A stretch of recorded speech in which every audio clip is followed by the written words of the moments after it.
Hello viewers, বিকাল হলেই কি খাবো মন করে, সেই মনের জন্য নিয়ে এসেছি ঝটপট তৈরি ডাল পুরি। আজ আমি আপনাদের সঙ্গে শেয়ার করব ডাল পুরি কিভাবে তৈরি করা যায়। ডাল পুরি তৈরি করার জন্য আমি প্রথমে নিয়ে নিচ্ছি 2 কাপ পরিমাণ ময়দা।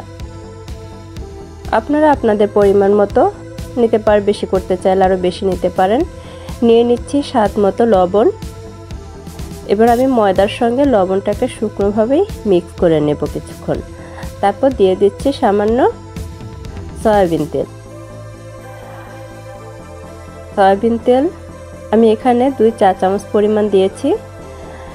এখন সবগুলো শুকনো উপকরণ আমি খুব ভালোভাবে মিক্স করে নেব। এরপর আমি নর্মাল পানি দিয়ে এটাকে একটি ডো তৈরি করব। বড়টা তৈরি করার মতো করে একটা ডো তৈরি করব। আমি পানিটা একবারে না নিয়ে বারবার নিব, যেন ডোটা কোনোভাবে নষ্ট না হয়ে যায়।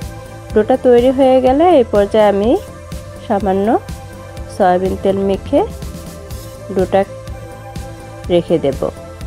এরপর আমি চলে যাব অন্য প্রস্তুতিতে। পুরির জন্য যে পুর তৈরি করব ডালের, সে ডাল আমি 1 কাপ ডাল নিয়েছি, মুসুর ডাল। এখানে আমি 1 কাপ মুসুর ডালে সামান্য পরিমাণ পানি দিয়ে সেদ্ধ করে নিয়েছি। এই ডালটা সেদ্ধ হয়ে গলে না যায় সেদিকটা খেয়াল রেখে অল্প পানি দিয়ে সেদ্ধ করে নিতে হবে, যেন ঝরঝরে করা যায়। এরপর আমি একটি কড়াইতে সামান্য সয়াবিন তেল দিয়ে দিলাম। এখন সামান্য তেলের মধ্যে আমি কয়েকটা শুকনো মরিচ ভেজে নেব। পুর তৈরির জন্য এটা প্রস্তুতি। আমি এখানে 4-5টা শুকনো মরিচ নিয়েছি, এগুলোকে আমি সে তেলে ভেজে নেব। এরপর আমি দিয়ে দেব আরও সামান্য তেল। এখন আমি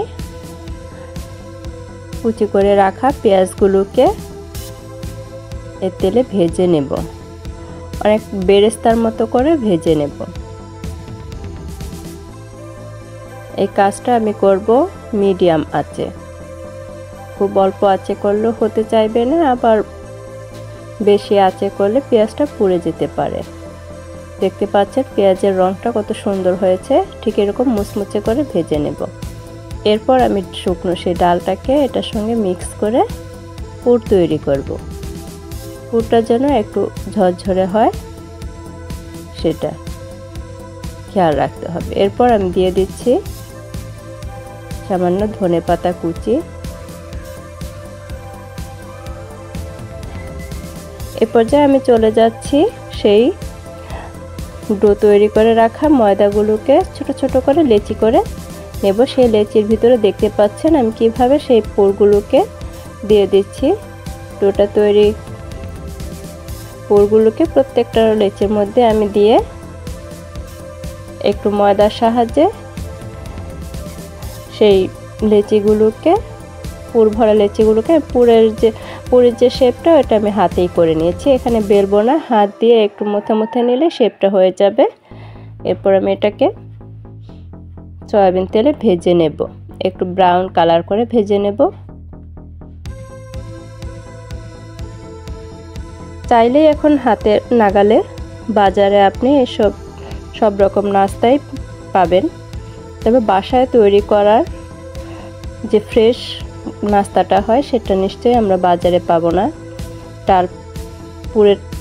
ডাল পুরটা বলেন বা তেল বলেন, সবগুলোই দেখা গেছে বাজারে বাসি হতে পারে।